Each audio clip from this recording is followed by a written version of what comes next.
하나님의 말씀 출애굽기 39장 22절부터 43절 말씀입니다.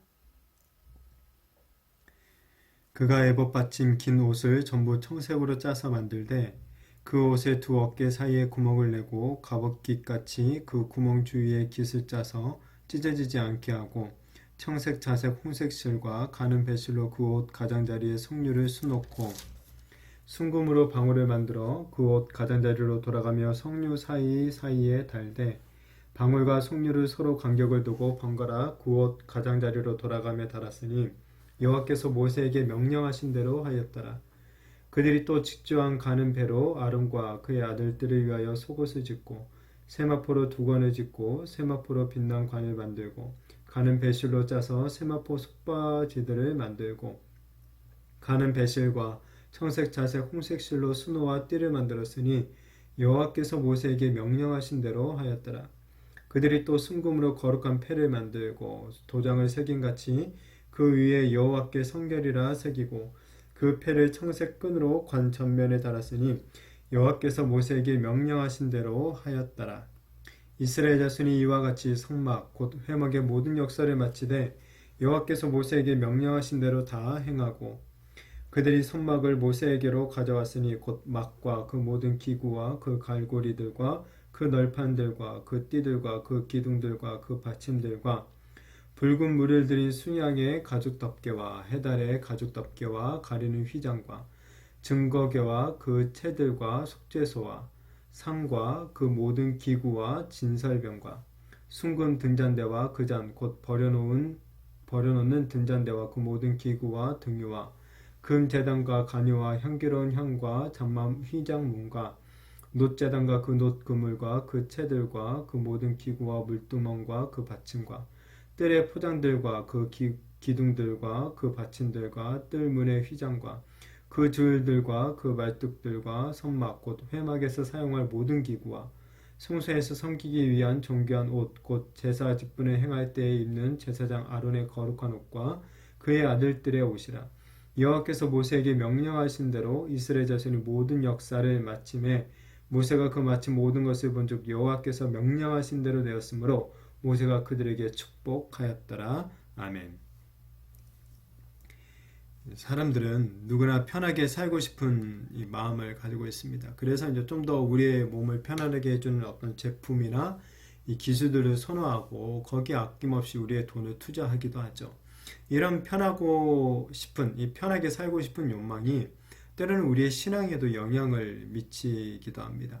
그러니까 편하게 예수를 믿고 싶어라 하는 것이죠. 그래서 가능한 한 이 큰 교회 가서 그 누구에도 방해받지 않고 아주 눈에 띄지 않게 이 주일에 맨 뒷자리에서 예배만 드리고 축도가 끝나기가 무섭게 집으로 가는 그런 경우도 있죠. 교회 등록해서 이런저런 간섭을 받고 싶어라 하지 않는 것이죠.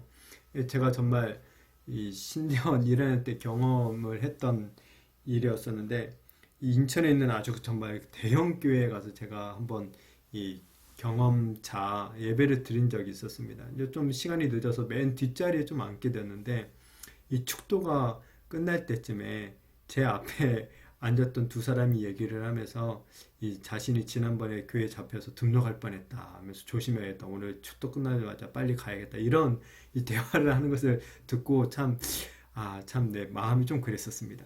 여하튼 이제 또 이렇게 나아가 교회 밖에서 내 신앙이 이 불편하게 느껴지면 언제든 이제 적당히 또 타협을 하기도 하죠. 그런데 이 예수님을 따라간다, 이 예수님을 믿고 따라간다라는 것은 어떤 면에서 보면 이 불편하게 살기로 결정하는 것과 같습니다. 오늘 본문에서는 제사장이 이제 나머지 옷과 머리에 쓰는 관에 대한 이 내용이 나오면서 선막이 완성되는 것을 보여주고 있죠. 먼저 에봇에 받쳐 있는 긴 옷을 만드는데 이 특이하게도 이 옷 가장자리에 이 석류와 방울을 번갈아 가면서 달아 놓게 되죠. 이는 제사장이 성소에 들어갈 때 그리고 나올 때 그 방울 소리가 들리도록 해야지만이 이 죽음을 면할 수 있었기 때문에 그렇습니다. 그리고 이제 이 성소에 드나들 때마다 이 들려오는 이런 방울 소리는 누구보다도 제사장 자신을 아마 긴장하게 되었을 것입니다. 왜냐하면 이 방울 소리로 자신의 죽음과 삶이 결정되기 때문에 긴장할 수밖에 없겠죠. 또한 그 소리를 듣는 백성들의 어떤 영적인 감각을 일깨워 주기도 했을 것입니다. 어느 날 어쩌면 이런 방울들이 우리들에게도 필요하지 않나라는 그런 생각을 하게 됩니다. 특히나 요즘 코로나로 인하여서 우리가 대면 예배보다는 편안한 집에서 영상으로 예배를 드리다 보니까 예배에 집중하지 못하고 점점 나태하게 이 예배를 드리게 되는 그런 경우가 많아지기 때문에 그렇습니다. 예배가 나른해지고 우리의 믿음의 여정이 어떤 편안함과 어떤 안일로 가득할 때 우리를 불편하게 만들 이런 방울이 좀 필요한 것 같다라는 그런 생각을 하게 됩니다. 그것이 뭐 설교이든지 아니면 어떤 사람의 충고이든지 혹은 어떤 사건이든지 간에 이런 영적 알람들은 우리의 영혼이 죽어가지 않도록 지켜주는 어떤 선물과도 같은 역할을 하는 거죠. 불편한 일로 인하여서 오히려 우리 자신을 하나님 앞에서 되돌아보게 되고 다시 한번 우리의 믿음을 점검할 수 있도록 도와주게 되는 것이죠. 다음으로는 이제 제사장이 쓰는 관을 또 만드는데 그 관 전면에 이제 여호와께 성결이라고 쓰여진 금패를 달게 되죠. 가장 눈에 잘 띄는 자리에 이 문구를 이제 달아놓게 되는데 이 제사장과 이스라엘 백성들이 거룩하게 구별된 백성임을 갖다가 이것을 보면서 이제 상기하게 되었을 것입니다. 사도 바울이 고린도전서에서 이 고린도 교회 성도들을 향해서 이렇게 표현을 해요. 그리스도 예수 안에서 거룩하여지고 성도라 부르심을 받은 자들이라는 이런 표현을 사용합니다. 우리는 예수님을 통해서 거룩한 성도가 되었죠. 그런데 때로는 이 문구가 우리에게 불편함을 주기도 하는 것이죠. 이 성도라는 이름이 굉장히 부담스러운 것이죠. 어떨 때는 이 그리스도인이다 라는 이름마저 숨기고 싶을 때가 있기도 합니다. 특히나 이제 뭐 주위 사람들이 어떤 교회의 잘못된 모습이나 아니면 뭐 일방적으로 정말 교회나 목사 혹은 이 교회 다니는 사람들이 욕할 때는 정말 어디 가서 교회 다닌다고 예수님 믿는다라는 그런 사실을 숨기고 싶을 때가 있기도 하죠. 자, 그러나 성도 그리스도인이라는 이 말은 사실은 우리가 선택한 이름이 아니라 우리에게 주어진 선물이자 약속이죠.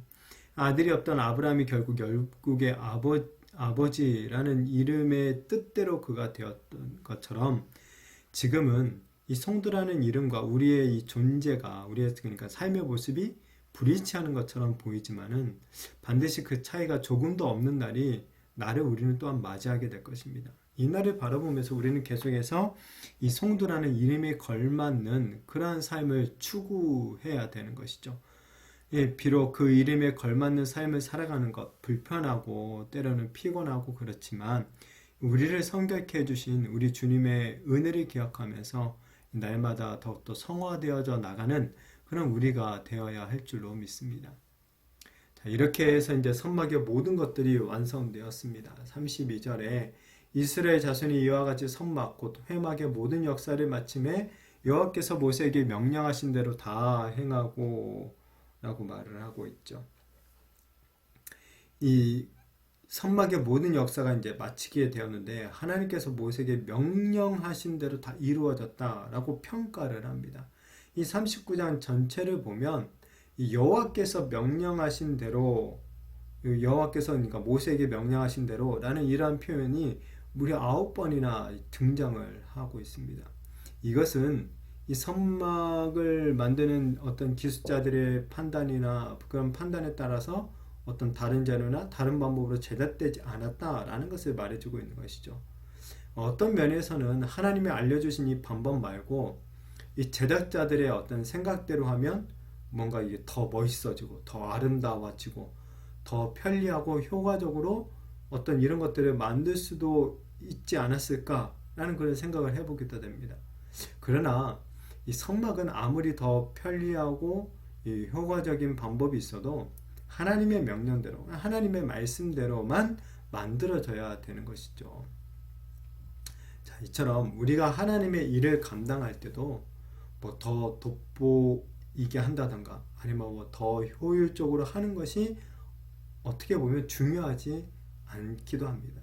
내 생각과 좀 맞지 않고 어떤 면에서는 참 불편하고 참 미련해 보이고 그래 보여도 하나님의 말씀대로 하는 것이 더 중요하다는 것이죠. 그러니까 성전을 지금 성전되게 하는 것은 하나님의 말씀에 그대로 순종하였기 때문에 가능한 거예요. 따라서 오늘날 거룩한 성전이 된 우리 성도들 또한 하나님의 말씀대로 생각하고 말하고 행동해야 되는 것이죠. 하나님의 말씀이 그대로 내 삶에 성취될 수 있도록 이 순종하는 삶을 우리가 살아가야 한다는 것입니다. 그리고 이렇게 말씀대로 행할 때 복이 임하게 되는 거예요. 43절에 모세가 그 마침 모든 것을 본즉 여호와께서 명령하신 대로 되었으므로 모세가 그들에게 축복하였더라 라고 말을 하고 있죠. 이 많은 사람들이 하나님께 복을 달라고 기도를 하죠. 그러나 하나님의 복은 이 순종하는 자에게 약속되어 있는 거죠. 그러니까 순종이 없는 기도는 무의미한 기도가 되는 거예요. 따라서 우리 성도들은 하나님께 복을 구하기 전에 먼저 이 주님의 말씀을 지켜 행해야 되는 거예요. 믿음의 기도라는 게 뭡니까? 그 순종의 삶이 동반된 기도를 드린다는 거죠. 이럴 때 우리가 하나님으로부터 응답을 받고 하나님이 주시는 복을 누릴 수 있게 되는 것입니다. 원하기는 하나님의 말씀대로 살아가는 우리 성도님들이 되시기를 축복합니다. 말씀에 순종하는 삶은 편안하지 않습니다. 사실 불편합니다. 어떤 면에서는 효율성도 정말 떨어지고 때로는 왜 꼭 굳이 이렇게 해야 되나 라는 그런 생각이 들 때도 많이 있고 보기에 좋아 보이지도 않을 때도 있습니다. 그러나 이런 내 생각과 이 방법을 내려놓고 하나님의 말씀을 따라 행하며 나아갈 때 거기에 하나님의 축복이 임하게 되는 줄로 믿습니다. 정말 우리가 불편하더라도 하나님의 말씀에 철저히 순종함으로 말미암아 하나님이 주시는 복과 은혜를 더욱더 누리게 되는 저와 우리 모든 성도님들이 되시기를 예수님의 이름으로 축복합니다.